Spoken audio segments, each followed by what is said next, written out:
ॐ श्रुतिस्मृतिपुराणानाम् आलयं करुणालयं नमामि भगवत्पादं शङ्करं लोकशङ्करं शङ्कराचार्यं केशवं बादरायणं सूत्रभाष्यकृतौ वन्दे भगवन्तौ पुनः पुनः ईश्वरो गुरुरात्मेति मूर्तिभेदविभागिने व्योमवद्व्याप्तदेहाय दक्षिणामूर्तये नमः।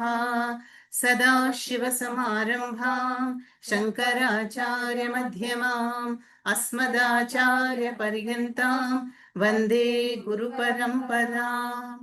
गुकारस्त्वन्धकारो वै ऋकारस्तन्निवर्तकः अन्धकारनिरोधित्वात् गुरुरित्यभिधीयते। ॐ नमो भगवते दक्षिणामूर्तये मह्यं मेधां प्रज्ञां प्रयच्छ स्वाहा। ॐ नमो भगवते दक्षिणामूर्तये मह्यं मेधां प्रज्ञां प्रयच्छ स्वाहा।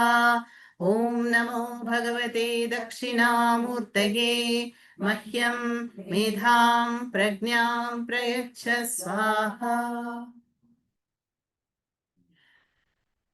Dakshinamurti Stotram by Adi Shankaracharya. In this stotram, the first 4 verses present to us the whole vision of Vedanta. What is the vision of Vedanta? Essence of the Upanishads is through the Mahavakyam such as Tat Tvam Asi. You know, the building block that we are staying in any ashram, every block has got one Mahavakya title. So we are in the Ayam Atma Brahma block. Lakshmi is in Tattvamasi block. And somebody else will be in Prajnanam Brahma, Ayam Atma Brahma. So it is built in a square, and every set of rooms has got one common Mahavakyam as the title. Yeah. Now this Mahavakyam says Jiva Ishvara Aikya Jnanam. That is, the essential nature of Jivatma and Paramatma is one. And that is Satyam, and that is Chit, sentience. So you are that Satyam, you are the conscious being. That is the vision.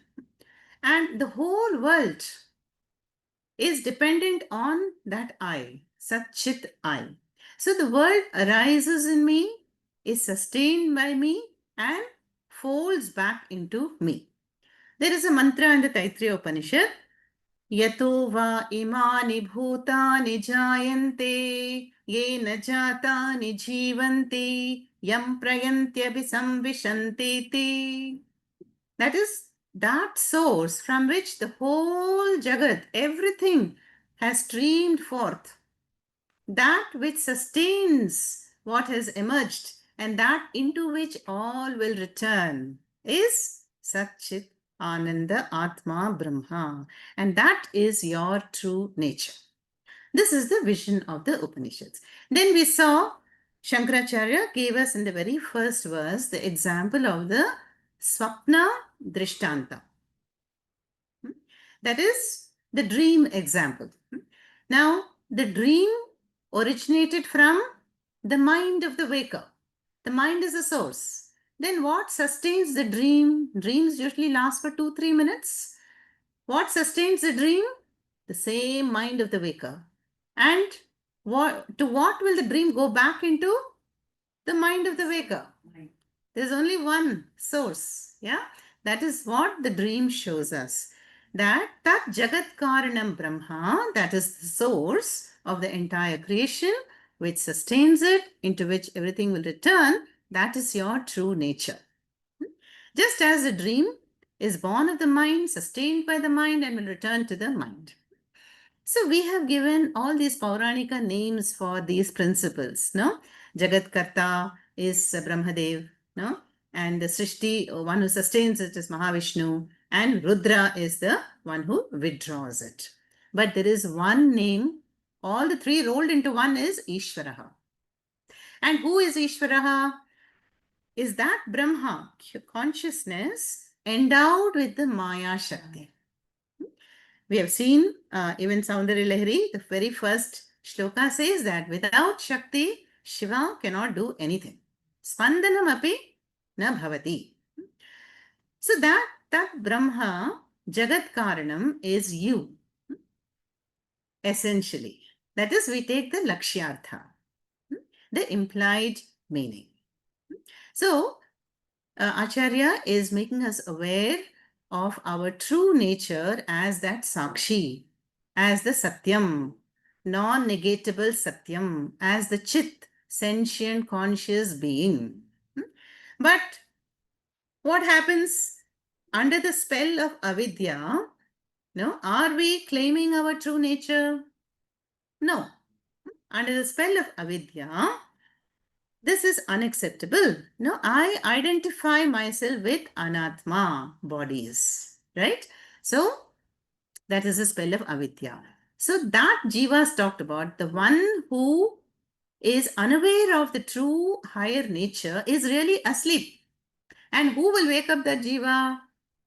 Tasmai Shri Guru Murtaye Namaidam. Dakshinamurti is the Lord who awakens us through the Guru, through a human visible Guru. And the Guru awakens the Jivas through the teachings of the Shastra. And so holds up the mirror like Shastra for the Jiva to peep in and to see that I am that nature. Satyam, Jnanam, Anantam, Brahma. Now we saw in the last session the fifth and the sixth verses. No, I told you the first four verses is all about Shravanam, vision. Then 5 to 8 is about Mananam. Now, Mananam means clarification of doubts, Samshaya Nivritti. So, what is the Mananam we saw in the last session? Look at the fifth verse. The fifth verse says that what is the general understanding of Atma for the people? Do the majority think that I am Satyam, Jnanam, Anantam, Brahma? I am Ajaha, Nityam, Ajo, Nitya, Shashvatoyam, Puranaha. I am the unaffected witness. No, that is not the general understanding. So that is the fifth verse. Deham pranam api indriyani api chalam buddhim shunyam viduhu. So those who take the anatma factors to be atma, yeah, they are bhrantaha, highly deluded people. Now bhranta means they have bhranti. They have mixed up Satyam and Mithya. They have a very gross vision and understanding of the world. So what was the first mindset? Atma is the body. Dehaha aham iti. I am this as good as the body. So there are people like the bodybuilders, the gym instructors and very fashion conscious models, What is their understanding? Their whole life is centered on the beautification of the body, pampering, indulging the body, maintaining a figure, fashion conscious. There's nothing beyond that for them. So they derive their identity only from the body. There is nothing beyond it. That is the first category. Dehaha aham iti. Then the second category is, and one more thing, the deha. Is it not true that through the deha, we are connected to our families and friends and colleagues and the whole world? So for them, these roles is the only important thing, end all. My husband, my wife, parents, my children, my home, my car, my pet. All because it is through the body that the connection is established. And they will also, take care in the sankalpa of the pujas. This is my gotra, my nakshatra, my rashi. All that is centered on the body. But this is a good identification when we give a sankalpa. But the other one is going to the other extreme, living only a body-centered life. That is the first category. Second one is prana. So there are confused people who think that Atma is prana. Now, are they not better than the first category? Because prana, the vital sheath, is subtler than Annamaya Kosha. So they think that no, this I am the vital sheath. Yeah, I am the prana. So I have to take care of prana. So many people will just pursue Raja Yoga for hours at a stretch. 6 hours a day, they're devoted to pranayama because for them that is the reality. Yeah, nothing beyond that. Whereas it is only an anga in Raja Yoga. Raja Yoga, yama, niyama, asana, pranayama. Fourth rung is pranayama. You still have to go up. So, asana, pranayama are all meant for a steady posture for the purity of the Sukshma Shariram so that you can do Shravanam and do a cognitive analysis and arrive at the truth. But they are stuck at the level of prana. This is Atma. Second category over. Then Indriyani. Indriyani are the sense organs. Here we can include the mind also. Yeah. So those people who think they're as good as the mind. This is who I am. Sukshma Shariram. And I'm as good at the sense organs. They are also deluded, Acharya says. No? Because the sense organs are instruments. Are we not using our sense organs? How can you be the sense organs? We are using eyes right now to see. We're using the mind to think. Yeah. So this is meant for data cognition, data perception. But these Bhrantas in this third category, they think that this is the purpose of life. Yeah, through the Indriyani, through the mind. Then the fourth category is Chalam Buddhim. Now they think that they are this Vijnanamaya Kosha. So I have the power to determine, power to take decisions and to conclude. So this is who I am. Atma is Buddhi. But in all these categories, what is common is they're all what? Drishya Vastu. All of them can be observed. No? When I say I am the body, this is all Atma is the body, then the body is something very tangible. Don't I see? The body gets tanned, the body is sweating now, the body has lost weight or gained weight. So who is observing all these changes? How can you be that which is changing all the time? So what is perceived, experienced, known, that is not you because you are the knower. You are Drik Swarupaha. So same logic when we apply to pranayama, you are, you govern the prana. Yeah. You are the practitioner of prana, but you cannot be the prana. It's the same thing. Sense organs and the mind and the buddhi are utilized. So they are the karanas. So, but like that, commentators negate all these conclusions. Then Shunyavadis. Who are the Shunyavadis? Shunyam means zero. No? Actually, the word for zero in Sanskritam is puja. Beautiful name, no? Puja. And this is our contribution to the West. The decimal system. Yeah. But here, what are these people saying? Their contention is that when you go to sleep, there is no experience. The person is not there. Yeah. There is no I, there is no mind. And sense organs are all wrapped up, as though frozen. Then that nothing is Atma. They say Atma is Shunyam, is void, is vacuum. So Shankaracharya will, defend Vedanta and refute all these contentions and to show the fallacies in all of them. Now the Shunyavadis will be negated in the 6th verse. Okay, in the next verse. Yeah, Viduhu means they who know Atma as all this. Okay. Now, the second line said, who are these, Bhrantaha? who Brisham Vadinaha. Brisham means vehemently. They are so argumentative. You may have come across them in as your colleagues or, even in your own family. Not everybody will have an open idea to Atma, Brahma. They will say, Brahma mari okkandirukade, thane vela seiyu. That is their understanding of Brahma, right?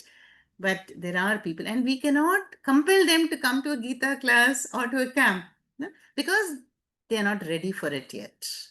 Okay, so that is why Vedanta has to be a very private affair. Yeah, and in fact, if we go and talk about this, people may even discourage. Don't you have anything better to do? Come on, you are not even retired. Why are you engaging in all this study?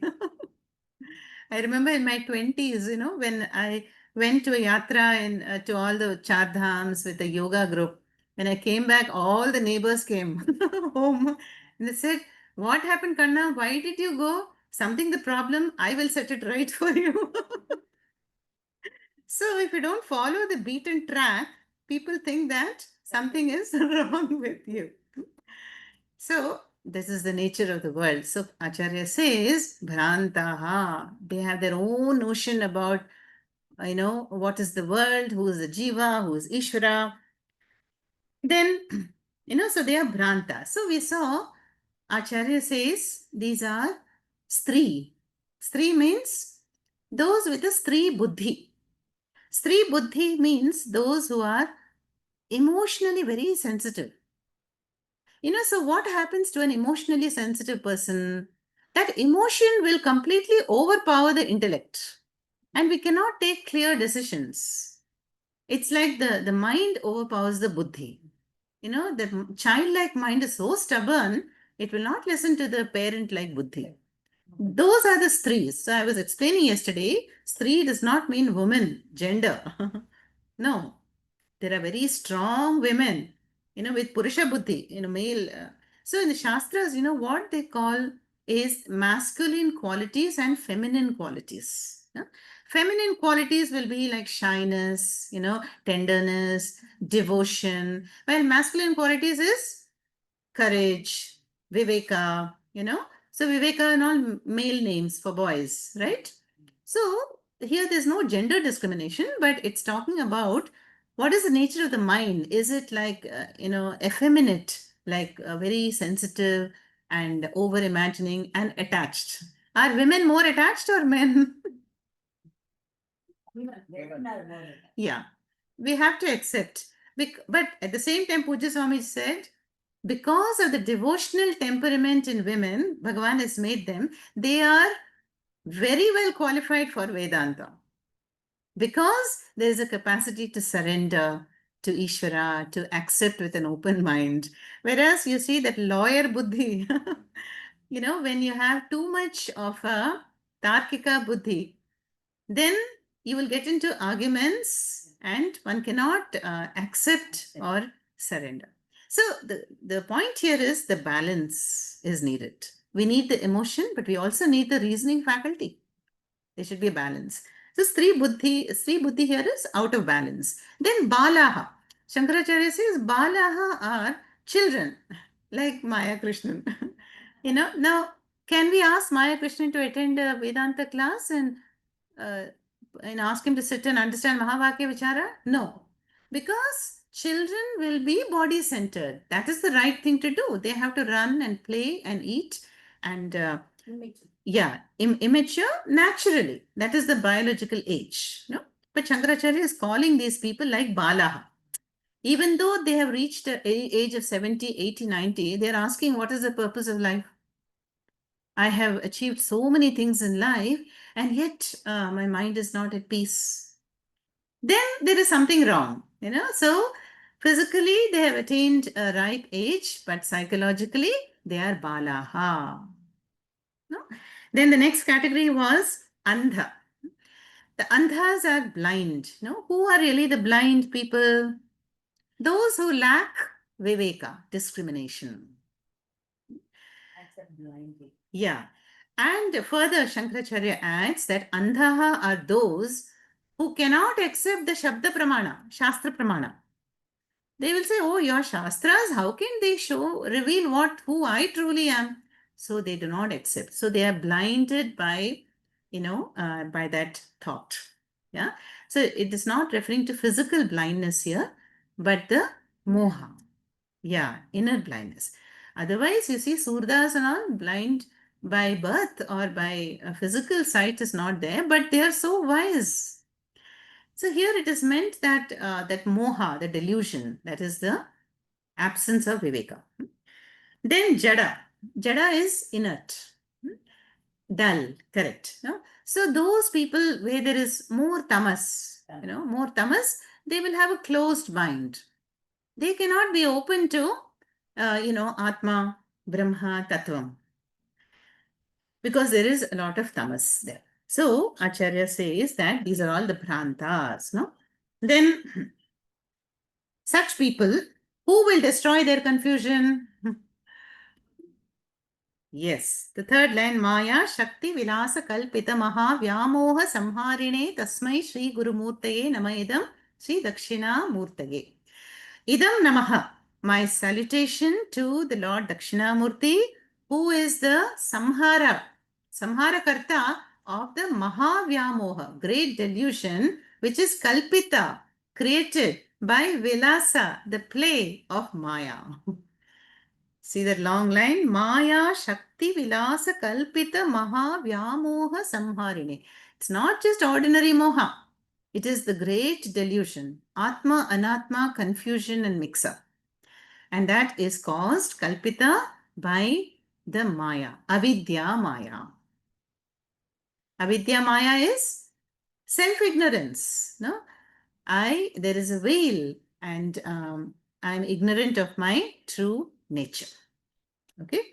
Tasmai Shri Guru Murtaye Namaidam Shri Dakshina Murtaye. So this is where we completed last time. Now the new verse for today is the 6th shloka. We will chant it first. Rahugrasta Divakarendu Sadrisho Maya Samachhadanat Sanmatra Karanopasamharanato Yo Bhut Sushuptah Puman Rahugrasta Divakarendu Sadrisho Maya Samachhadanat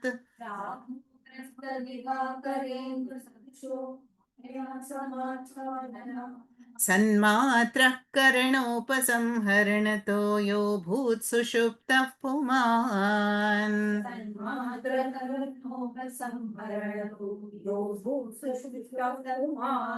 Pragasvapsamati Prabodha Samaye Yah Pratyabhijñāyate Tasmai Shri Guru Murtaye Namaidam Shri Dakshinamurtaye.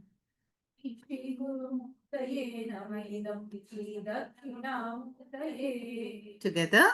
Rahugrasta Divakarendu Sadrisho Maya Samachhadanat Sanmatra Karanopasamharanato Yo Bhut Sushuptah Puman Pragasvapsamiti Prabodha Samaye Yah Patyabhijñāyate Tasmai Shri Guru Murtaye Nama Idam Shri Dakshinamurtaye.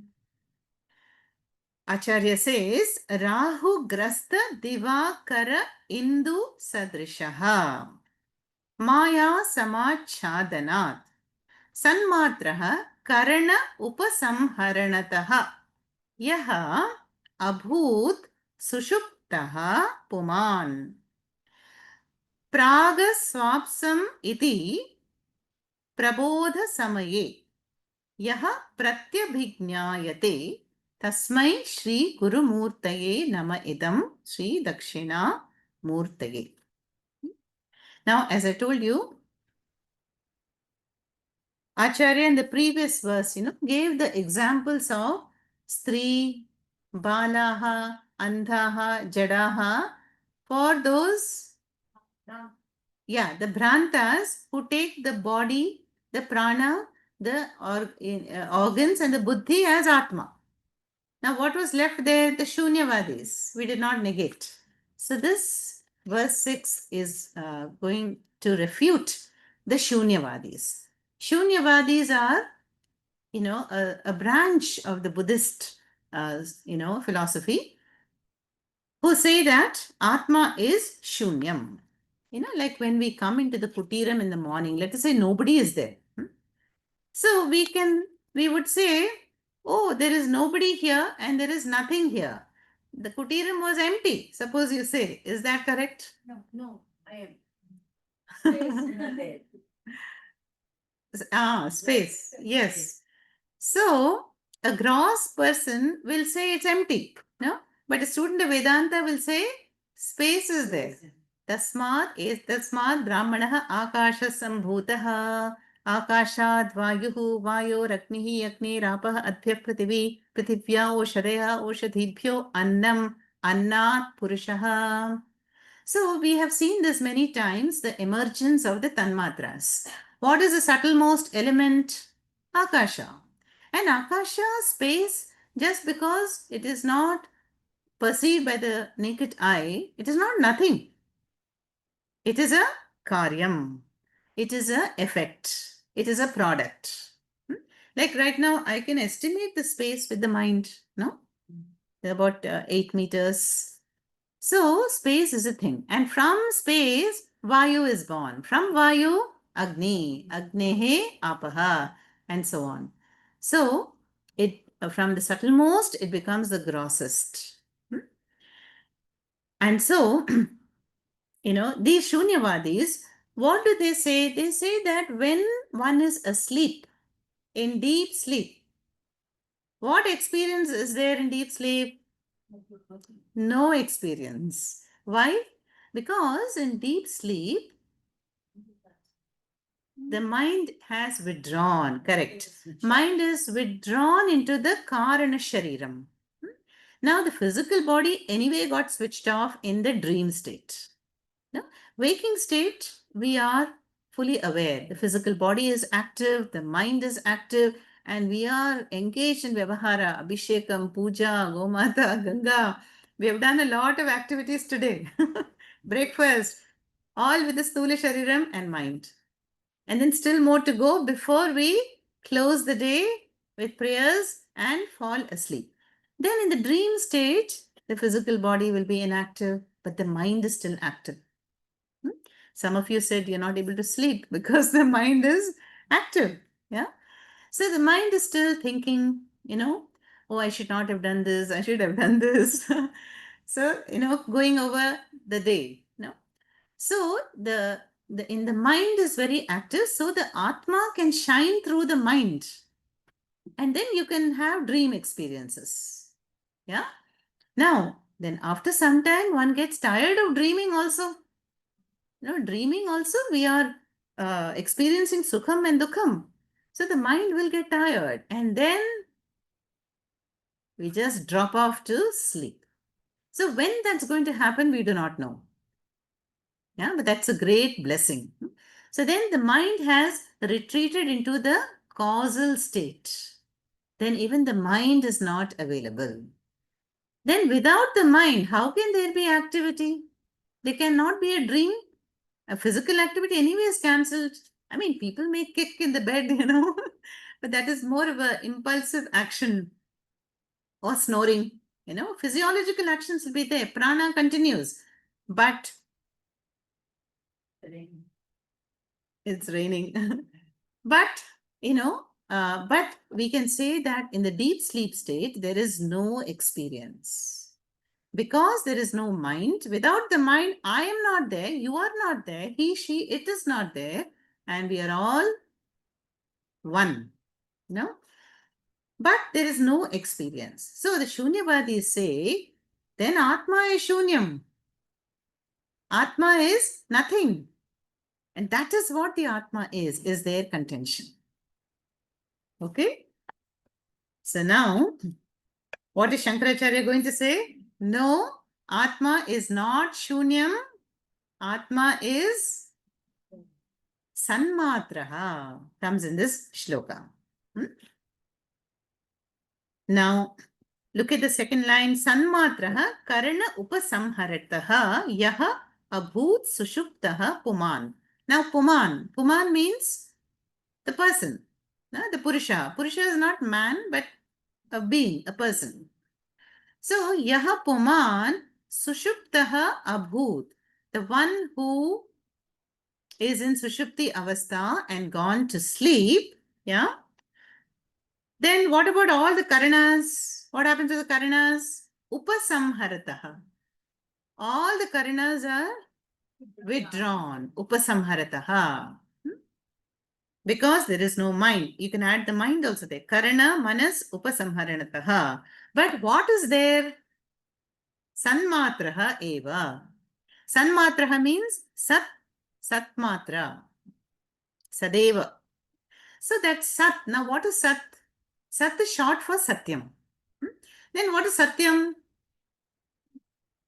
Truth, yes. And what is truth? Is that which is non-negatable in any period of time. You know, like I say, the rose is. What do I really mean is rose, nama, rupa is a superimposition on isness. No? So there is a sat vastu. There is a isness. And that is why rose can exist. So sanmatraha means pure existence. Reality, yes. Huh? Then you take any other namarupa, a different flower. It's different because namarupa is different. Names are different, color is different, texture is different, but they enjoy the same isness. Yeah, that is called sanmatraha. So Acharya is now going to show that Satyam Atma Brahma exists in all the three states. It can never cease to exist just because you are asleep. Your mind can cease, your body can cease, your buddhi can cease, but not the basis, the isness. Okay? So, but the Shunyavadis say that there is no experience means Atma is Shunyam. So, Yaha Puman Sushuptaha Abhut. So, the one who has gone to sleep with all the karanas withdrawn, with the mind is switched off, the physical body is parked, no? But what is there? Am I there or not? First of all, yes. No, but I do not know. So the answer could be no also. But the answer is the next line. Prag aswapsam iti prabodha samaye. Prabodha samaye means on waking up. Waking up, what is my knowledge, understanding? Yes, I slept. I slept well. I feel recharged. I did not know anything. That means you were there. Because in the waking state, you are recollecting and having a memory of something that happened in deep sleep. And another logic of how this Atma cannot be Shunyam is questions after the class. So why Atma cannot be Shunyam is, see, supposing you go into Shunyam as a Sita, then you may come out as a Gita. But that does not happen. The Shastra gives us example. Chaitra went to sleep. And will Maitra come out in the waking world next day? No. That means the Sita or Chaitra or whoever was withdrawn into a subtle state. Yeah. And then out of the subtle state the next morning, same Chaitra or Sita has to wake up. The same. So that is the meaning here, that Atma cannot be Shunyam. Because on waking up, I have a recollection. Yeah, recollection that I slept well. Or I did not sleep well also. But Sushupti, Sushupti is a great blessing given by Ishvara. The deep sleep, if we just have 3-4 hours of quality deep sleep, does that not rejuvenate us for the next day's karma? And you'll be amazed what all the body does in the deep sleep. The factory is shut down, but maintenance is going on. All the impressions that were recorded in the waking state, everything is being archived in the Chittam. I experienced this, let us categorize it like the librarian who does it, stock taking they were doing. And tissue repair happens. All the maintenance work can only happen when we give the mind a break. So that is why late night dinners, if we have, or we are up browsing, and going very late, then we do not give this chance for the repair work and archiving and rejuvenation to happen so that the next day we will be fresh and fit. That is why I feel the greatest medicine is deep sleep. One should be able to sleep well. And when will that happen? Mind absent, relax. When mind will be absent. Not really. That will happen when we have lived the previous day well. Right? When we have lived the previous day well. So the sleep avastha is so important for good health. No? But how did we go through the day? Swamiji says, in the day we are in the recording mode. We are receiving data, we're engaging in Vyavahara, responding and receiving, and they're all going into the memory database, the hard drive, Chittam. Then when we are dreaming, that is going to project dreams, right? Then we will continue the dreams and not fall into deep sleep right away, which will get delayed until when the mind is too exhausted, it will do that. So the way we live our life, if there is detachment, principle of Ishwararpanam during the day, then we will be relaxed at the end of the day also. But if we have picked up an argument and we are in conflict with so many people during the day, then we carry all that baggage into the sleep state, disturbed mind. Then no amount of tranquilizers, all this will help. What do tranquilizers and sleeping pills do? They just make the mind numb, like an anesthesia, but they cannot induce deep sleep state. That is why that is the greatest gift of Ishvara, to be able to fall into deep sleep. Now, there are some lessons to learn in the deep sleep state. What are they? Do we all enjoy sleeping? Everybody enjoys just sleeping, yeah? Because there are no in-laws in the sleep. No disturbing neighbors. And the toothache of the waking state is miraculously gone in this deep sleep state. And I'm worried about the EMIs and the loans to pay in the waking state. But in the sleep, there is no one demanding loans. Nobody has to pay. No activity. No Amazon, no Flipkart. No Amazon, no Flipkart, no cereals. Yeah. And no need to prepare breakfast, lunch, and dinner. And no, we don't have to be worried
So I think we are back. Yeah. So, we are in this Parnashala. It's like, being in a real Gurukulam. So we're talking about the sleep state, sleep state, and in the 6th verse. So what are the lessons we can learn? Each state is a gift of Ishvara. Like right now, we are all hopefully in the waking state. And only in the waking state can we pursue knowledge, right? So, waking state is a gift. No, only in the waking state can we follow dharma, can we play all the roles, right? We need the sthula sukshma combination. What about the dream state? What does it teach us? Verse 1. Dream state teaches us the mithyatvam of the world. Mithyatvam of the world. That is, just as a dream is dependent on the mind, so too the waking world is also dependent on the mind of the waker. So I should be clear about what is Satyam and what is Mithya. We have seen this in great detail. Now coming to the Sushupti Avastha, sleep stage. So what are the two lessons we can learn? One is in sleep, we all love to sleep. So there is Anandam. Yeah.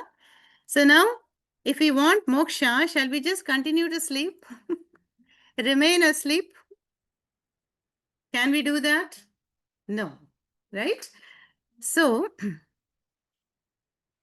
so in sleep, what happens? Because there is no mind. So then no physical body, mind is not there, I notion is not there. So all our sambandhas, attachments, our problems, our sukham, dukham, possessions all fall away. Right? That is why there is anandam. Yes. And this we saw in the Sthita Prajna Prakarana. Atmani eva atmana tushtaha. So the Jnani has discovered that Paramananda that we enjoy in deep sleep, but they enjoy in the waking state also. Because they are enjoying nirnimittam anandam. In the waking state, what makes us happy? We are not getting coffee ananda here in this ashram. So in the waking state, it's possible that we derive anandam from coffee, from cereal, from golden ornaments, from many things. But is that not a reason to be happy? So the happiness one experiences in the waking world is mostly reason-centered, event-centered, person-centered happiness. And such a happiness, will it last? There are degrees. Priya, Moda, Pramoda. But now look at the sleep. In the sleep, we are not connected to anyone. Where are my children? Where are my parents? Neighbors? Where is my job? My roles? Where is my bank balance? My, whatever, possessions? None of them are there in the deep sleep, and yet there is Anandam. So that shows that Anandam must be my true nature. And that is the whole vision of the Upanishads, that you are Satyam. Satyam means you are not subject to time. You are Chit. Chit means you are Jnana Swarupaha. I am, I hope that's clear, I am is that non-negatable Satyam. But then I know that I am. There is awareness. Like I am aware of this flower. That is because of Chit. The Chit means the sentient mind is aware of the objects. No? But now sleep is showing us that you are Anandam. Anandam because Atma is not limited by Desha, Kala, Vastu. You're a free person only in deep sleep. Whereas once the waking world comes up, all our EMIs will come up. All the problems, that the children have, teachers are complaining about our children, neighbors are complaining. Everything will come back in the waking world. So the sleep teaches us that we are all asangaha purushaha. We are unattached. We are enjoying the happiness. Now, that does not mean that we can continue to sleep. because there is a karmic balance. So we wake up the next day, and then through the bodies, we have to exhaust another set of karmas for the day, then again go through the cycles, and until we gain the knowledge. In which state are we going to gain the knowledge? Obviously. But in the dream, if a dream guru appears and teaches me Tattvamasi, we will not remember, and it is just an appearance. Yeah. So that will get negated on waking up. Sometimes it will. Yeah. But the Shravanam and Mananam will not happen on a vivid scale. Yeah. See, your dreams, we don't remember most of our dreams. It's a very hazy recollection. So that cannot replace the teaching we're having in the waking state. Playing that. Yes. May not be there. Yeah. And the sleep, deep sleep state, of course, there is no guru, there is no shishya. And there is a passively we are enjoying the Ananda Swarupa Atma in the deep sleep state. But I want to enjoy that Atma Ananda in the waking state. And that is possible only through the teachings. Is it the Karma Sariram? In the deep sleep, yeah. In the deep sleep, we are all in the Karana Shariram, causal state. And see, the physical body has vanished into the mind in the sense that I don't have I notion in the body. Then the mind also retreats into the causal state. Yeah, withdrawn. But what is there? Sanmatraha eva. Sat continues. That is the important point. So, these are the two lessons that that even without the body, without the mind, without the buddhi, without the sense organs, without my family relationships, wealth, possessions, my roles, my status, I can be happy. Am I not happy in deep sleep? That shows that I do not need anything to make me happy. Happiness is my Swarupa. So Shastra says, let us claim it in the waking state. How do we do that? By sadhana. I have to be more and more as a Sakshi. The only permanent solution to the problems of samsara is what? We cannot run away from it. We cannot fight it. We can only observe it. So to be the observer, to be the witness requires a great detachment, vairagyam, strength of mind. So as we remain as the perceiver, as a sakshi, then like clouds, they're going to come and blow away. Okay. So this is all about the sleep state. Now let us come to the drishtanta here. Rahugrasta Divakarendu Sadrisho Maya Samachadanan. Now here Adi Shankaracharya gives us the example from a nature occurrence, the occurrence of an eclipse. Now, our Shastras, Panchagama are so perfect in determining eclipses, right? They will give the exact date and there is no conflict about it. To the minute and second. Now, we know that a solar eclipse happens when a celestial body, like the moon, obstructs the path between the earth and the sun. And a lunar eclipse happens when again a celestial body like the earth obstructs the path between the moon and the sun. Now in those days, Shankara days, they would call it the snake. The snake swallowed up. So they say that grahanam, graha means to swallow. So the snake-like, a being, a demon has swallowed up. But today we know better, no? The scientific explanation is the shadow planet, Rahu. That's the first line. Rahu Grasta. Grasta means caught. Yeah, eclipsed. Eclipsed by Rahu, the shadow planet. Who is eclipsed? Divakara. Who is Divakara? The sun. Who makes the day? Dinakaraha, Divakaraha is the sun. So the eclipsed sun by Rahu and Indu. Indu is the moon. Or you take both these, sun, eclipsed moon by Rahu. Sadrishaha, like that. Now the question is, are the sun and the moon really eclipsed? No, only that path, the shadow is cast on the surface, but there is no real obstruction. What is obstructed is my vision. The celestial body has come between my vision of the sun or the moon, right? So that obstruction is called ignorance. The Maya. Self-ignorance, avidya is Maya. And that's the second word. Rahu grasta divakarendu sadrisho Maya samachhadanat. Achhadanat means because of the cover. Who is covering? Maya. Yeah. What kind of cover is it? Avarana. Avarana means there's a veil. This happens to us all the time. We have placed the phone somewhere and there is a cover under our angavastram or under a book and we're looking for it all over. Then because there is an avaranam, we jump to conclusions. Oh, I've lost it. Where did I place it? Then I, reorder the room and there it is. Avarana.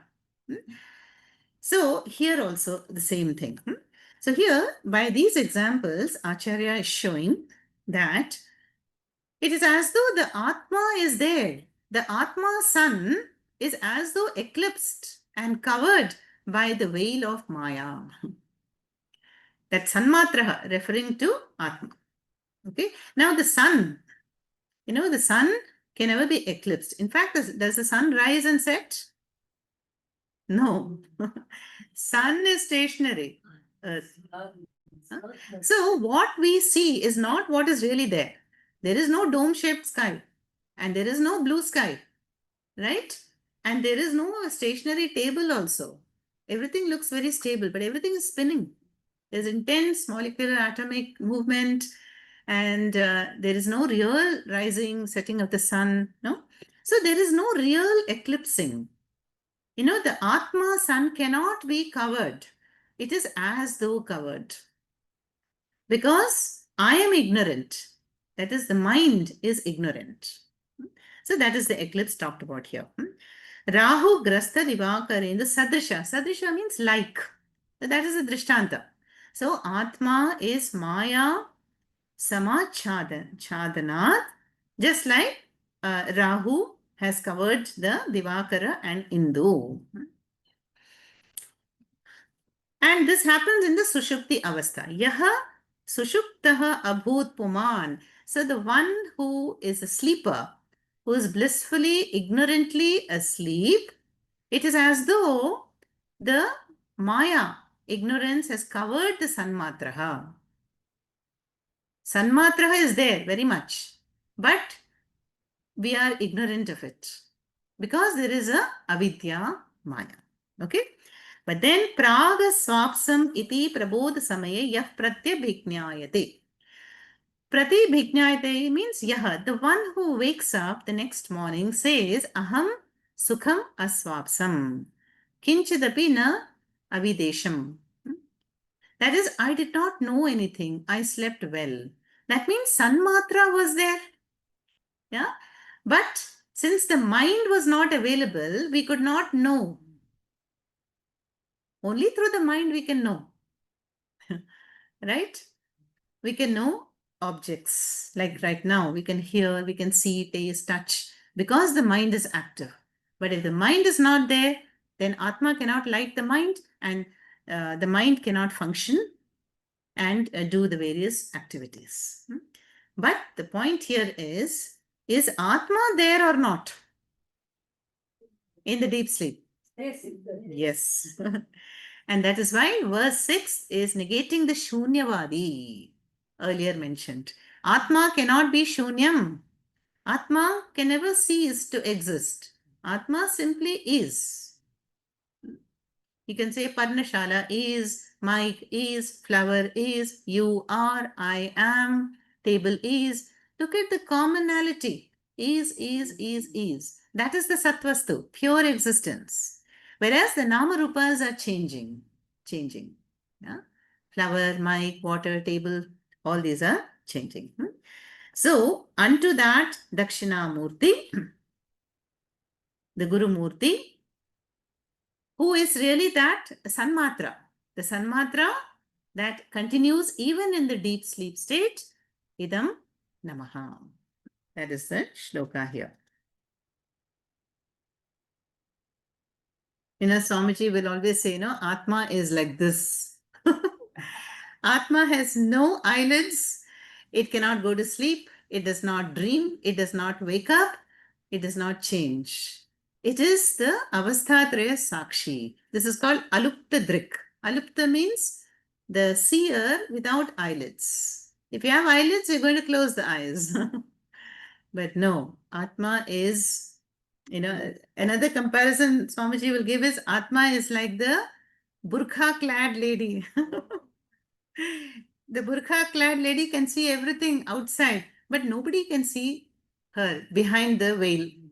No? So, Atma is not an object that we can perceive directly, but Atma knows everything. In the sense that does not mean Atma knows Chinese, French, and Russian, not like that. Atma is awareness, is the Sakshi. Yeah? Sakshi means right now, I'm aware of all of you, and you are all aware of me.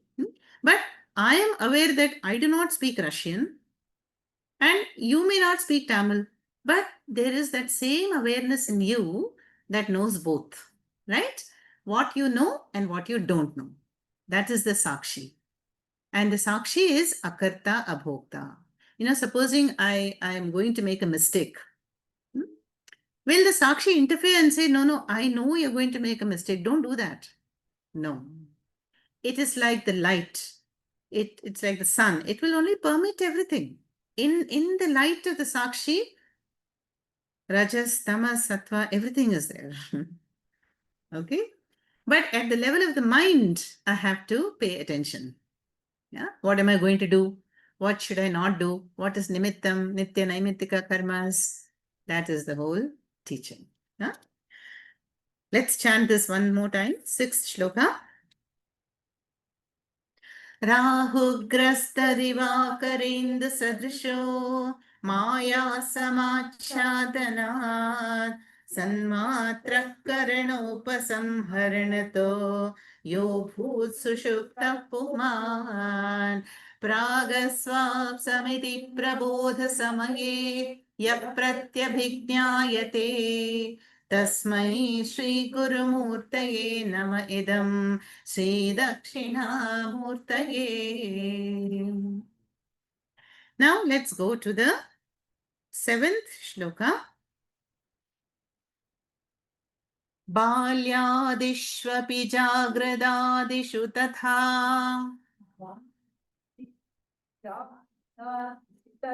सर्वास्वस्थास्वपि व्यावृत्तास्वनुवर्तमानमहमित्यन्तः स्फुरन्तं सदा स्वनुवर्तमानमहमित्यन्तः स्फुरन्तं सदा बाल्यादिष्वपि जाग्रदादिषु तथा सर्वास्वस्थास्वपि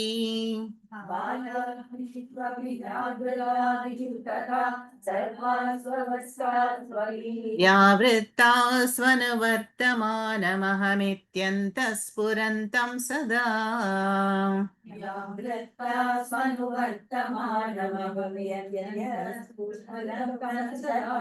स्वात्मानं प्रकटीकरोति भजताम् यो मुद्रया भद्रया तस्मै श्रीगुरुमूर्तये नम इदं श्रीदक्षिणामूर्तये. Yeah. Now, so far, we have seen what Atma is not. Atma is not the body, it's not the prana, it's not the sense organs, it's not the buddhi, it's not shunyam. Then what is Atma? That this shloka, next 2 shlokas, I think, will tell what is Atma really. Now we know that Atma is aprameya vastu. Aprameya Vastu means it is not available for the Pancha Pramanas. Ashabdam, Asparsham, Arupam, Arasam, Agandham. Atma cannot be smelt like I can smell the flower. We cannot taste the Atma, touch the Atma, hear the Atma, see the Atma.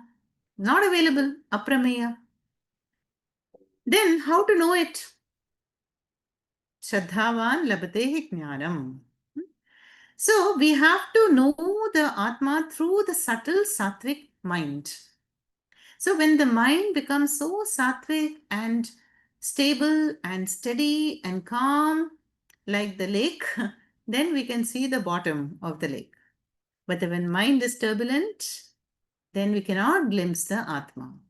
Atma is there, always blessing us. But I need the proper frame of mind, the subtle frame of mind to recognize the Atma. No? And that is why we have to do all the upasanas that we are doing here. Early morning, how beautiful it was. Dakshinamurti, we chanted 108 times the mantra. Then we did Go Puja. All these thin out the mind, make it very, very sattvic. No? And then, there is a Salarjung Museum, no, in Hyderabad. Yeah. I visited as a child. So, there is one statue called the statue of Rebecca, I think, no? There is a beautiful white statue. And then the sculptor has made a veil also. And it is so thin that you can see the features through the veil. It's a marvelous sculpture, So, like that, our mind should be so thinned out and sattvic, that one is able to perceive the Atma. Yeah. So we need all these upasanas, puja, japam, all that Kartik Somvar, all we are doing, no? Sattvic ahara, everything. If the ahara is rajasic or tamasic, then we are blocked at the outermost gate, Annamaya Kosha. It will be very heavy. How we can do meditation then? So all the gates, pranayama is important, Annamaya Kosha, then we have to take care of the emotional mind, then the Vijnanamaya Kosha, and then come to the recognition of Atma. So here I will split the words. Balyadishu api jagradadishu tatha sarvasu avasthasu api. All these are Saptami Bahuvachanams. Sanskrit students. Vyavrittasva anuvartamanam aham iti antaspurantam sada. Swatmanam prakati karoti bhajatam yaha mudraya bhadraya. Tasmai Shri Guru Murtaye Nama Idam Shri Dakshina Murtaye. Now, Acharya is going to explain that how there is a constant, invariable Satvastu always in us. It was, it is, and it will continue. That is called Anuvartamanam. Krishna gives that example in the Gita and says, Sutre Maniganaha Iva. That is, Atma is like the thread on which all the beads are strung. All the Malli Mala, all the flowers, different flowers can be strung on the string. But the next day, what happens is the flowers are faded, but the string is still there. So that string-like Atma, which can never fade, which can never change or be absent, is denoted by the word Anuvartamanam. Anuvritti is there. Continuation. That which continues is the Atma, which is continuously present. Anuvritti. Now the first line, Balyadishu. Balyadishu means the physical body goes through what stages in life?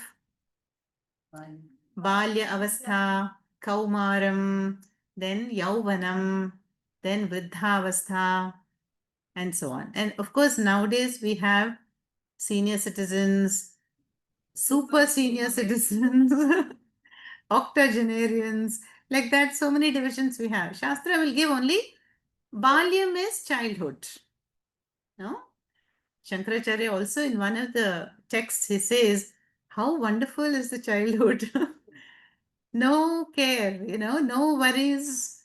Yeah, because the ego has not developed, so there are no raga dveshas. See how a child can be happy without a reason.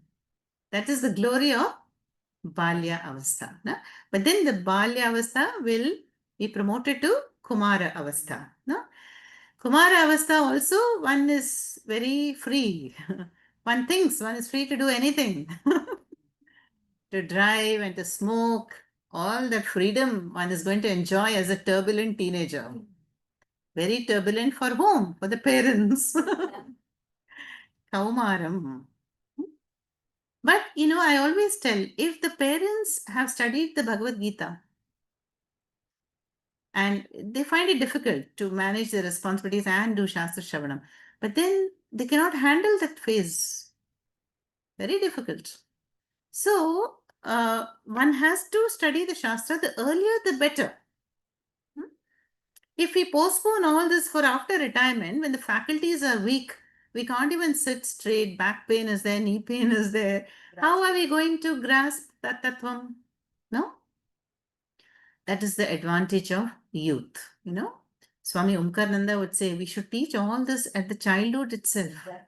Because Swamiji went through that extremely disciplined childhood, and they learned all the Tirukurals and, everything and Tamil. If you listen to his lectures, it's just mind boggling, The whole Dharma Vishya was there in the childhood, in the Veda Pathshala, that discipline was there. One cannot eat whatever you want, whatever you demand, you will not get it. Very simple, ascetic, intense childhood. That has formed such a strong base for the adult life. So that is the Balya Avastha, then the Kaumaram Avastha. Then what do we have next? Yuva Avastha. Yuva Avastha also we are busy. We are busy in settling down, career, family, job, travel, visa problems, all this. Then we advance to Grihastha stage is, very stage of contribution. The Grihasthas contribute a lot to society, to the other ashramas, they help support the Sanatana Dharma. But there is a lot of responsibilities, and along with that comes a lot of anxiety and worry. You may have loans to pay off, to build that house, so that stage is also very, very intense. Then we thought we will relax. Vriddha Avastha. Is it a relaxing stage? No. So, Vyadhi, the body is after all a machine. It is subject to wear and tear. So, unless, we do yoga and pranayama, we learn to age graciously, there will be problems as the aging advances. No? So, Vriddha Avastha, as Shankaracharya says, बालस्तावत् क्रीडासक्तः तरुणस्तावत् तरुणीसक्तः वृद्धस्तावत् चिन्तासक्तः परमे ब्रह्मणि कोऽपि न सक्तः भज गोविन्दं भज गोविन्दम्.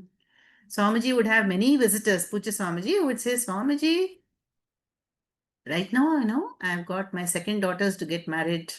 Then I'm building my house. Then some fixed deposits have to mature. Then I'm waiting for my visa. After all this, I will come to Vedanta. And I'll be retired, and I'll get all my, pension and everything. Definitely. Then Swamiji says, I'm waiting for years and decades. Nobody comes. So Shankaracharya says, the mind is so busy in every stage. As children, we are playing with toys and marbles and balloons and dolls. Then Kaumaram, we are playing with gadgets, galaxy gadgets, mobiles. Then as we are older, we have other things to do, Netflix and entertainment. And society is an expert in creating new sources of entertainment. Then as the age advances, then what happens? Vriddha, Tarunastavat Taruni Sakta, enjoying the company of each other. And then later on, Vriddha Avastha, suddenly comes with aging and problems and catches us unaware. So that is the first line. Balyadishu api jagradadishu tatha sarvasu avasthasu api. Jagradadishu. That means the three avasthas. Jagrat avastha, waking state. Dream avastha, swapna avastha, and sushupti avastha. Then the third, sarvasu avasthasu api. That is in all of these stages, the milestones of life that we have, Shashtyabdi, and Shatabdi, all these milestones of life, there are states of the mind, right? I say, oh, I'm happy. I was overjoyed. I became a grandparent. I graduated. I got married. My first son was born to me. I got the visa. I traveled. All this is there. Sarvasu avasthasu and jagradadishu, palyadishu. In all of these stages of life, in the states of the mind, in the three avasthas, are you there? Yes. Because I say, I was born on this date. Then I was admitted to this school. My parents gave me this name. Yeah, then I passed out of school in this year. Then I joined college. I graduated. I traveled abroad. I did my MBA. I got married. Then my first son was born to me. Then I built my home and so on. I continues. That is the Anuvartamanam. That is the I. That is the Sattvastu. So on the Sattvastu, the body has gone through all these experiences. No? The body, the physical body has gone through boyhood and teenage and old age and so on. Not you, the Atma.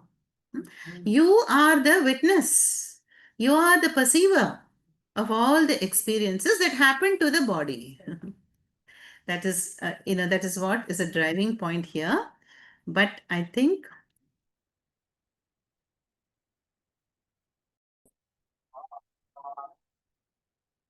so. In this verse 7 of Dakshinamurti Stotram, Acharya is unfolding the nature of Atma as easiness, as the invariable constant.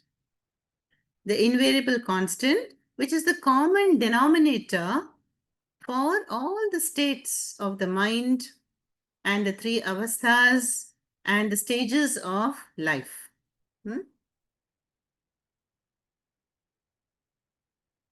Balyadishu api jagradadishu तथा सर्वासु अवस्थासु अपि व्यावृत्तास्व अनुवर्तमानम् अहम् इति अन्तः स्फुरन्तं sada.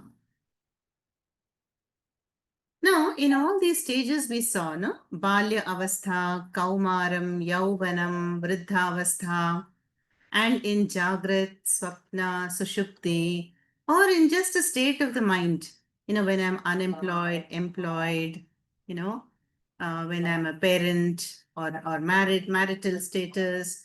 So many avasthas are there. Now, each one of them is what? Vyavrittasva. Vyavritta means mutually exclusive. If Balyam is there, then Kaumaram is not there. You can only have one avastha at any time. Right? If I'm happy, I'm not sad. Yeah. If I'm employed, I'm not unemployed. If I'm, aged person, I'm not young anymore. So that I is the body I, the body notion. Then, but what is anuvartamanam? What is intrinsic to Atma? What continues? Aham, aham, aham, aham. That's the second line. Aham iti antas spurantam sada. Spurantam means that which is pulsating all the time. Like in one life, life will continue as long as there is a pulse, heartbeat. So thankfully, it is an involuntary muscle, right? It continues. So too, Atma is aham, aham, aham. It is Purantam Sada.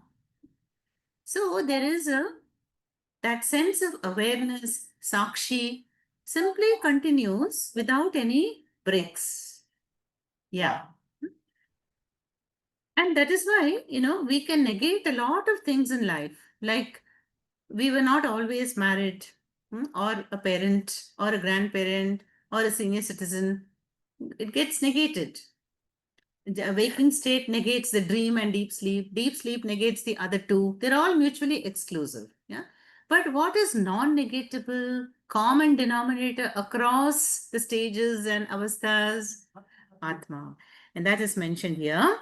Vartamanam aham iti antaspurantam sada. So I can never negate my own existence ever.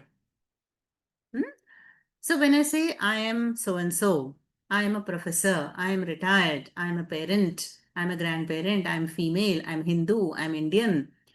I am is invariable constant. And whatever follows I am is variable. It is variable. Maybe somebody, the conversion, Swami Omkarananda has campaigned a lot for against conversion here.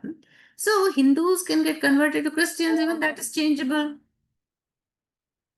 But what does not change is the aham aham iti. बाल्यादिष्वपि जाग्रदादिषु तथा सर्वास्वस्थास्वपि व्यावृत्तास्वनुवर्तमानमहमित्यन्तं स्फुरन्तं सदा स्वात्मानं प्रकटीकरोति भजतां यो मुद्रया भद्रया तस्मै श्रीगुरुमूर्तये नम इदं Sri Dakshinamurtaye. So earlier we saw Acharya negated what all Atma is not, that confusion. Here in the shloka, Acharya is explaining, then what is Atma? That is pulsating in us as aham, aham, aham. That is the sanmatraha, satvastu, upon which all our identities are superimposed. So all those attributes, the qualifications, the stage of life, all that is coming and going. Agama painaha. But Atma is never came, was never born, does not change, will never go. That is the second line. Anuvartamanam aham iti antaspurantam sada. It is always known as I. Aham aham. Ramana Maharishi calls it the I square. Swami Shivananda calls it capital I.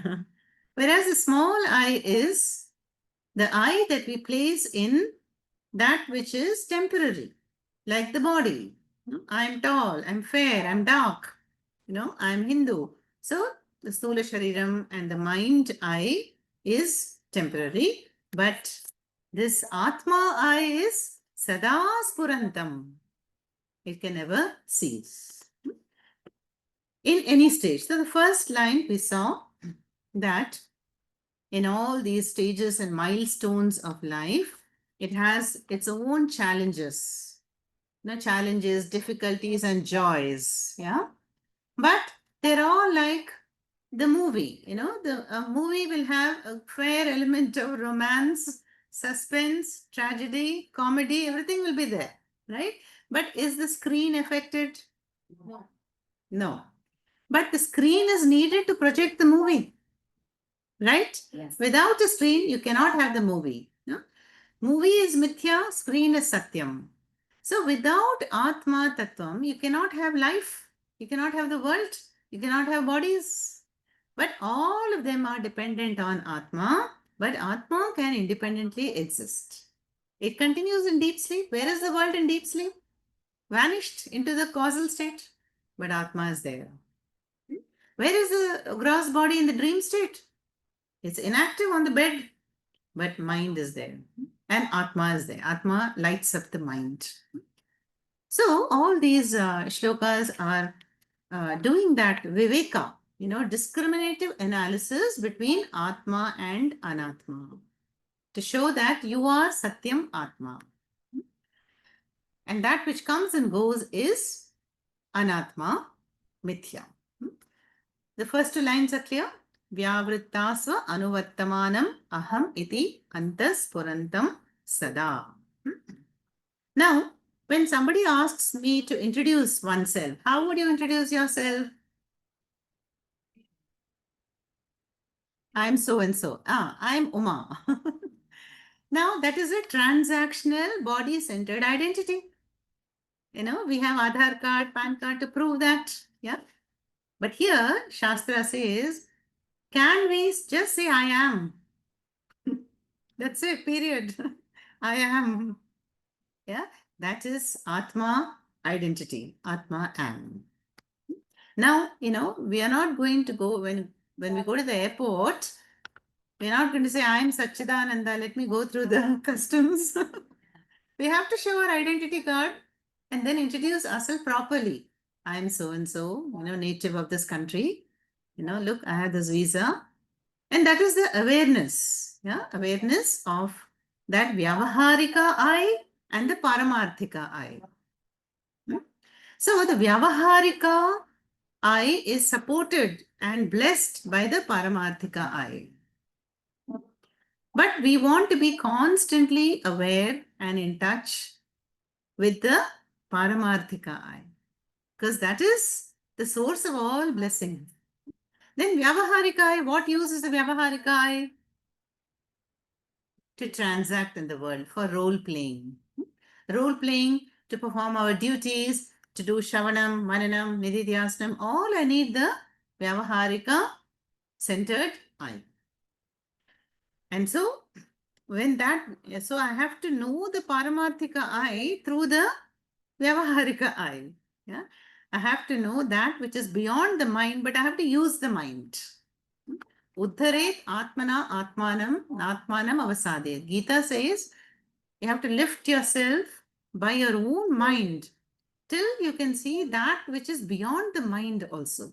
That which is the source of the mind and source of all blessings. That is aham, aham, aham iti sada spurantam. Then let us look at the third line. Swatmanam prakati karoti bhajatam yo mudraya bhadraya.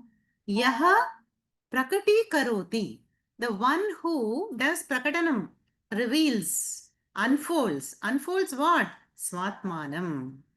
Who is going to unfold this nature of Atma for me? Kaha? Yaha. Dakshinamurti. The Lord Dakshinamurti, appearing, assuming the form of a guru, will do what? Prakati karoti. Will unfold what? Swatmanam. That my paramarthika nature as Satvastu. And how will the guru do that? Bhadraya mudraya. Swatmanam prakati karoti bhajatam yo mudraya bhadraya. So, Bhadra means auspicious. Yeah? And mudra means chin mudra, yes. So in dance, Archana is not here. Otherwise, in dance, we have all this pataka, tripataka, ardha pataka, so many things they'll have, mayura, and then this is parrot, and so many mudras. We have namaste mudra, and tata, bye bye. Or when you do this is also mudra. Anjali mudra, and so many we have. So mudras, and here in the Varadaraja Perumal, what mudras do they have, the devatas generally? Abhaya mudra, no? Ma shuchaha, do not fear, to the bhaktas, right? And Varada mudra. Varada means varan dadati. So the devatas bless us by giving us the boons that we are seeking. And at the same time, they say, do not fear. Yeah?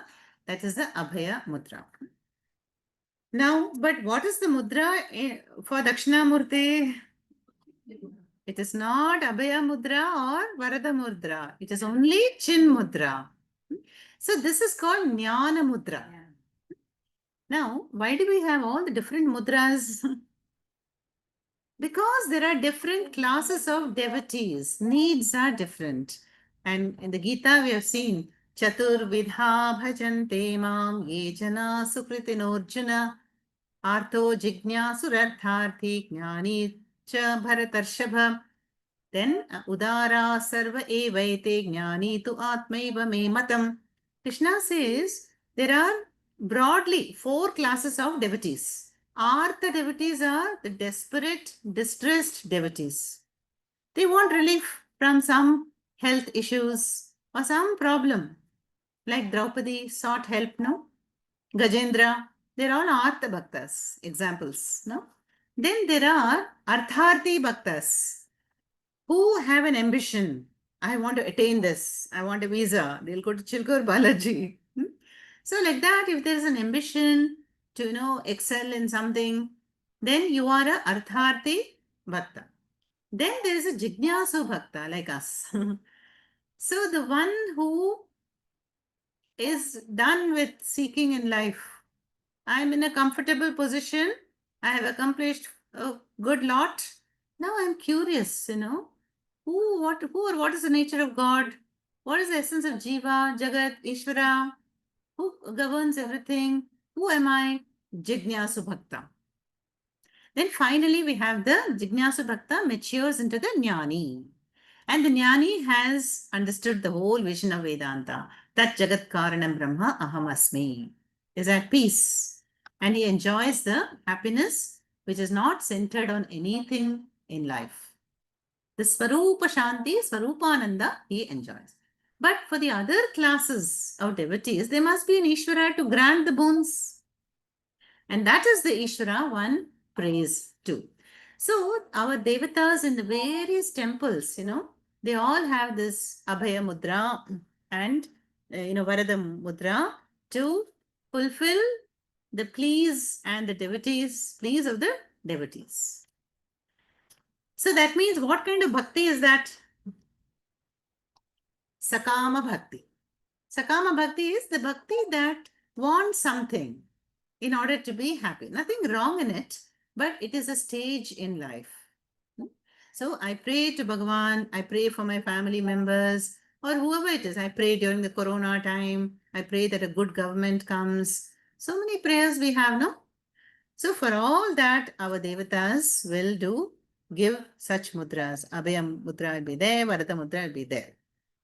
But when we are mature enough as a jignasu, when we do not want any worldly finite goals and ends either for myself or for anyone, but I want the permanent solution, then we are ready for the Chin Mudra. Then we would seek Dakshinamurti temple. So we would come. It is not that Dakshinamurti gives only knowledge, Brahma Vidya. Dakshinamurti will clear away all the obstacles in our life. That is the symbolism of that Apasmara. So many obstacles. Apasmara, the demon under the right foot of Dakshinamurti, represents the lower mind. The obstacles that we are confronted with. So when I pray to Dakshinamurti, the Dakshinamurti has a power to remove the obstacles from my mind. The demon like Apasmara. He'll keep it in check. The foot is pressing down. But it is not killing Apasmara. Sometimes you find Apasmara smiling in the picture. So, but that is the mind is not extinguished or destroyed, but the mind has to learn to be disciplined, to be a renunciate, to have Nishkama Bhakti, and to have devotion. That is called pressing down on the Apasmara with the right foot. Okay? And so Krishna says, in the Gita, that all the devotees, whether they are seeking something, seeking help, seeking money, seeking position, visa, or seeking knowledge, they are all dear to me. But Jnani tu Atmaiva me matam. But the Jnani is the dearest to me because He has discovered me in his own heart. Jiva Ishvara Aikya Jnanam. He is the fulfilled bhakta because he is not seeking anything finite in the world. He is happy for no reason and he is not desperate about anything. He is not resistant and there are no raga and dveshas and he is Atmani eva Atmana Tushta. So he is my dearest devotee. So Krishna does not say don't desire, but he says eventually from Sakama Bhakti, may we upgrade ourselves to Nishkama Bhakti. That is the whole point. Let us not get stuck at the level of Sakama Bhakti. And we have noticed, when we have Sakama Bhakti, give me this, give me that, then does that seeking ever end? We will always want something or the other. Yeah, rather, Krishna says it is like fire. When the fire is fed with ghee, then the more it will glow, the fire. But when I step back and say, no, I can do without this. Things are okay the way they are. I'm fine. So when we begin that path of renunciation, then we are on the moksha marga. Then we are ready for the chin mudra. So the chin mudra, we have seen a detailed explanation in the Dhyana Shloka. Chin mudra is, we all know, the thumb is the most important part of the hand. It is the thumb that gives strength to the hand to grasp and to eat and so many things, So that is Parameshwara. Paramatattvam gives the nourishment and blessing to the matter principle, to the world. And what is the index finger? Jivatma, correct. Now, most of the time the Jivatma will be connected to the three fingers. That is the world. The worldly life means the three gunas, the three avasthas, the three bodies. Whereas Paramatma is standalone, independent. But when, by the teaching Shravana, Manana, Nididhyasnam, the Jivatma bends and joins the thumb like Ishvara, Jiva Ishvara Aikyam, then we have the circle which stands for Purnatvam, fullness. That is the Jnani Swabhava. So that is the goal we want to achieve. By diluting the raga dveshas through karma yoga, studying the mind through upasanas, and doing shravana manana nididhyasana to remove this avarana. Remember, we saw the avarana, that is what is eclipsed the atma like sun. It is blocking my view. So that is mentioned here in the third line. Dakshinamurti as the guru shows us the Bhadra Mudra. Bhadraya Mudraya means by the auspicious Chin Mudra, Swatmanam Prakati Karoti. The one who enlightens us, the Jivas, about Swatmanam, about one's own higher nature through the Chin Mudra. And we also saw the Sanat Kumaras, those mature, ready, Uttama Adhikari, mind-born sons. All they needed was to see the Chin Mudra. They got the message, the body language, non-verbal. So Mauna Vyakhya, that all happened. But then all the Shishyas are not at that level. And so we have to explain the Chin Mudra through words, through prakriyas, neti neti, panchakosha viveka, and so on, for that to sink in the mind. That is a whole teaching process there. Tasmai Shri Guru Murtaye Nama Idam Shri Dakshina Murtaye Namaha. Let's chant it again.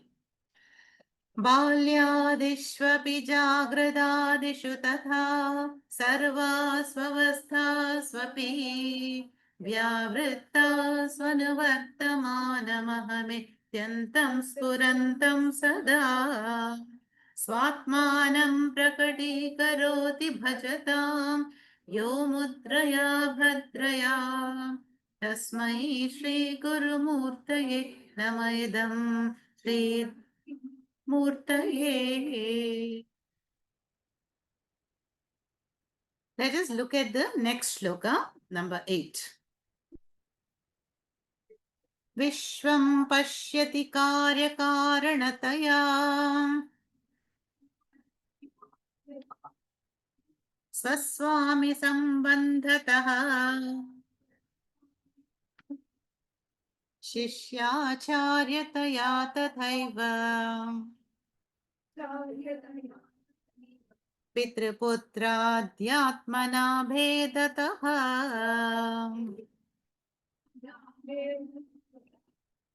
विश्वं पश्यति कार्यकारणतया स्वस्वामि सम्बन्धतः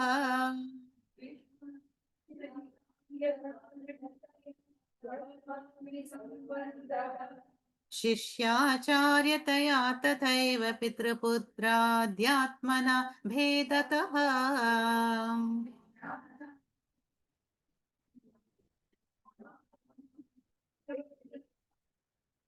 स्वप्ने जाग्रति वाय एष पुरुषो माया परिभ्रामितः तस्मै श्रीगुरुमूर्तये नम इदं श्रीदक्षिणामूर्तये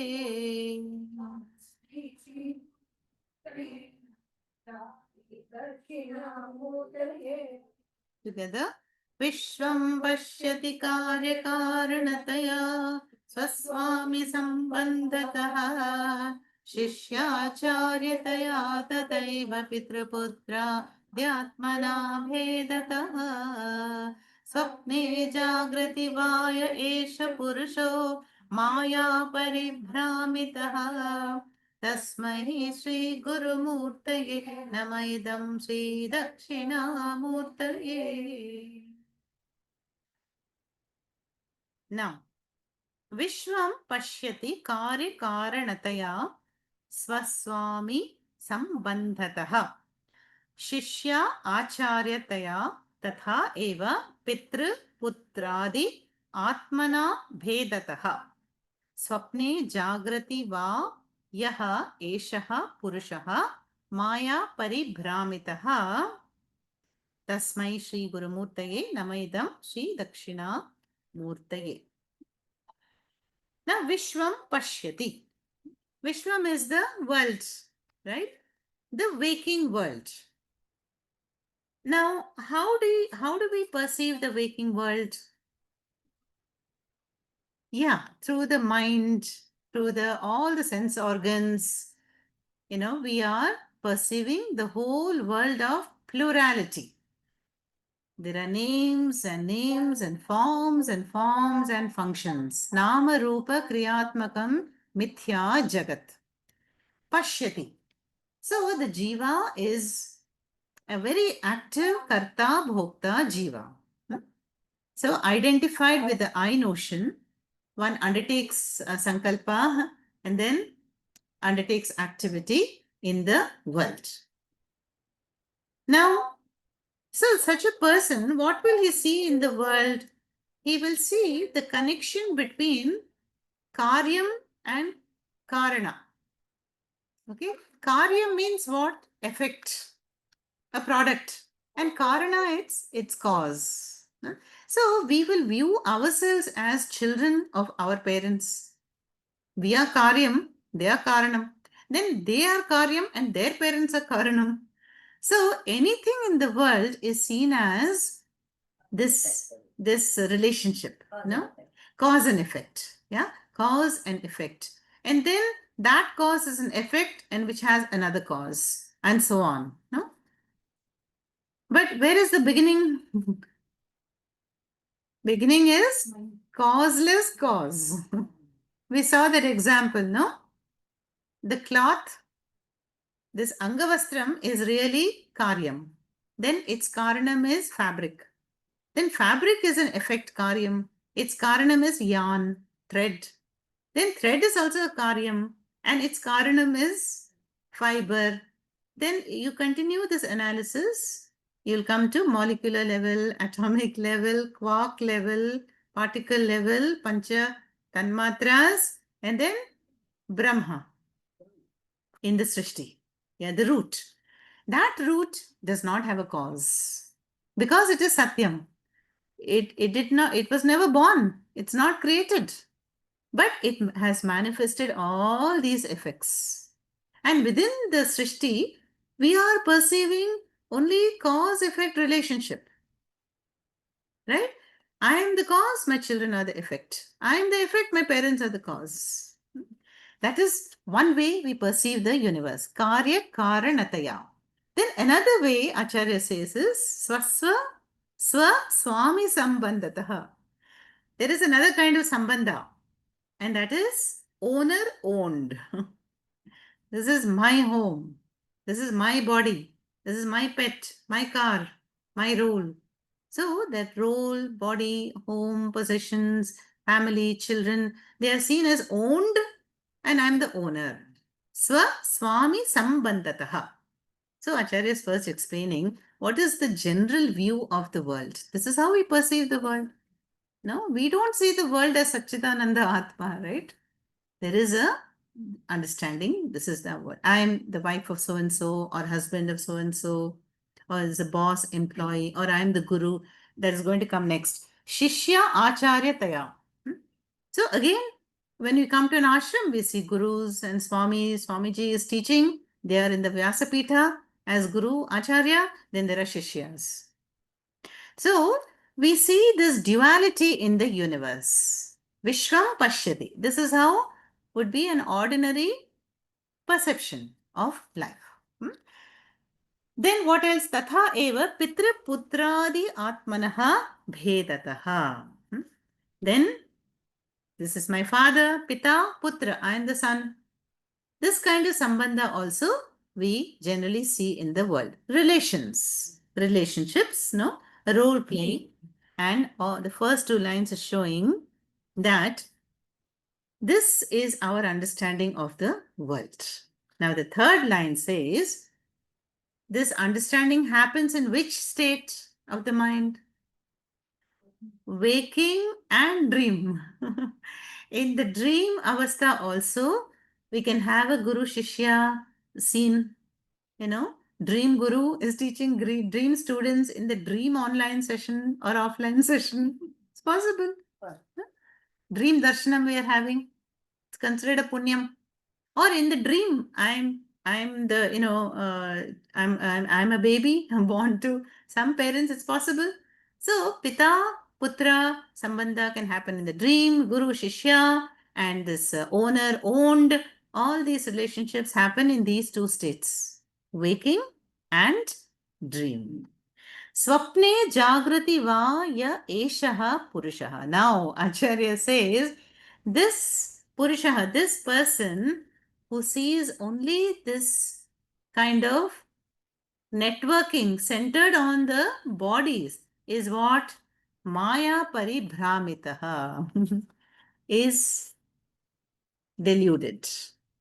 If this is the only understanding, no, these are my children, my parents, this is my body, then that I, me, and mind is the Bhranti, the confusion. So this Yaha Eshaha Purushaha is Maya Paribhramitaha. That Pari stands for Paritaha, completely deluded. Bhramitaha means the one who is in a state of ignorance. So Acharya says that most people are in this state of ignorance, are Maya Paribhramitaha, because for them this is the only reality. No, that I am the effect, my parents are the cause, or Guru Shishya, because they see only the Upadhi. And in fact, it is real, but it is only a Vyavaharika reality. It is only a reality for so many years. Yeah, it is not the permanent reality.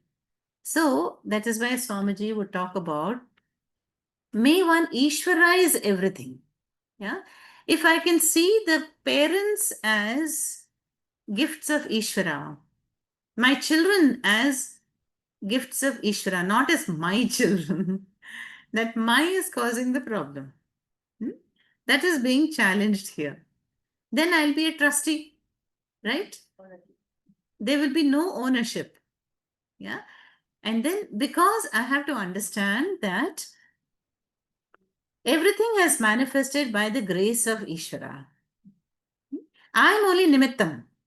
As a Nimittam, I had children. Yeah, I am Nimittam for their providing, good environment, education, and then they have their prarabdha. Yeah, but if I'm caught up in this, network, sambandha network, this is mine, swami bandhanam, or if I see only the relationships, this is how I perceive the world, then such a person is paribhramitaha. So paribhramita is deluded. That means what? We are only having a gross understanding of the Vishwaha. In fact, we should be saying that the whole world is nothing but Panchamahabhutas. Instead of my father, my husband, my children, because the sthula bodies is all Panchabhautikam. But we don't say that. And so, definitely at the transactional level, the children have to respect elders and parents and not the other way around, which is happening nowadays. Yeah. Parents are running away from children and they're feeling so, disturbed in a way. So, not all, some. So, the thing is, when you Ishvara is everything, then we begin to see something beyond the surface level. Yeah. Then, as a result, what? As a result, I will not be entangled in relationships, and that will address the stress and the tension by taking it to be very real. So there will be a relief from all these relationship problems. If I can have the pure vision that they are really Atma Sarupa, but they are in this body, right? And so they are also Nimittam. The children are born to certain parents because of karma, and the child also attracted that very parent because of the law of karma. So I have to do my bit as a parent, not grumble and complain about it. So every situation is a manifestation of Ishvara. So the point is to do what is to be done, and whatever I'm doing, let me offer it to Ishvara and enjoy the prasada. So that is all pointed out here in a very compacted manner. The Bhagavad Gita elaborates more. So swapne jagrati va ya esha. Now this duality, don't we experience relationships in the dream? Yes. The boss in the waking state can become the employee in the dream. Then we can really give it back to the boss. So when we suffered as an employee in the waking state, we have the freedom to give it back in the dream. So when I'm denied the visa in the waking state, I have the freedom to get it in the dream state. I don't even have to go to the consulate. I can just fly even without the visa. So the dream has a greater degree of freedom, no doubt.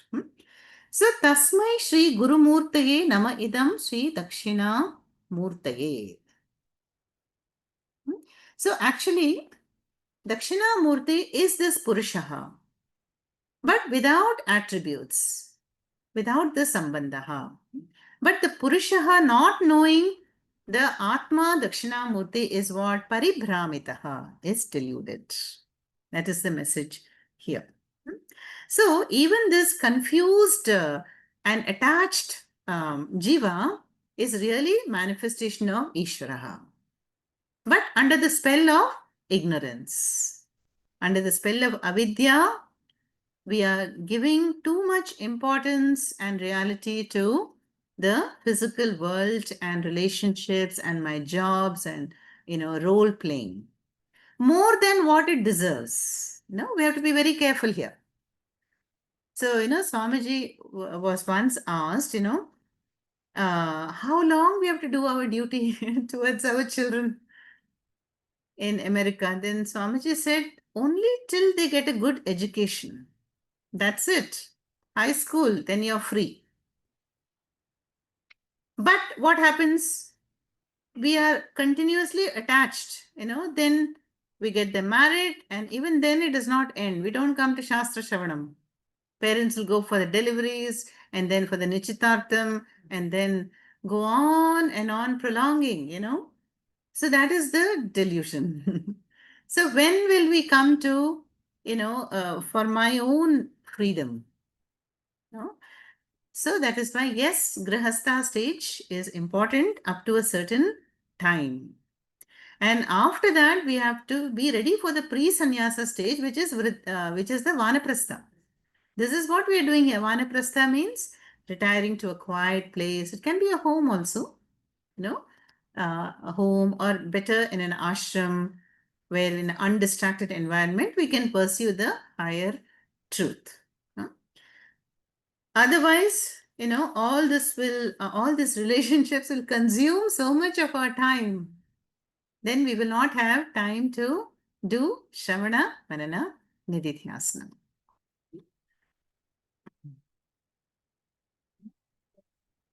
Swami Sambandha, that line I did not get. Yeah.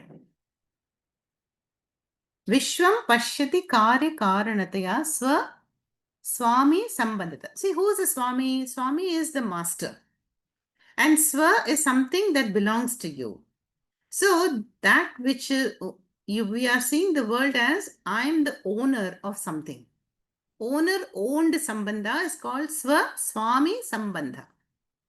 And Sambandhataha is in that way. In that way, we are perceiving the universe. Okay? Let's chant it again. Vishwam pashyati karya karanataya swaswami sambandhataha शिष्याचार्यतया तथैव पितृपुत्रा यात्मना भेदतः स्वप्ने जागृति वाय एष पुरुषो माया परिभ्रामितः तस्मै श्रीगुरुमूर्तये नम इदं श्रीदक्षिणामूर्तये. And with that, with the 8th verse or 9th also maybe, actually Dakshinamurti Stotram is also called Ashtakam. So with the 8, it is believed that the 8 verses are attributed to Adi Shankaracharya, 9th and 10th were added later.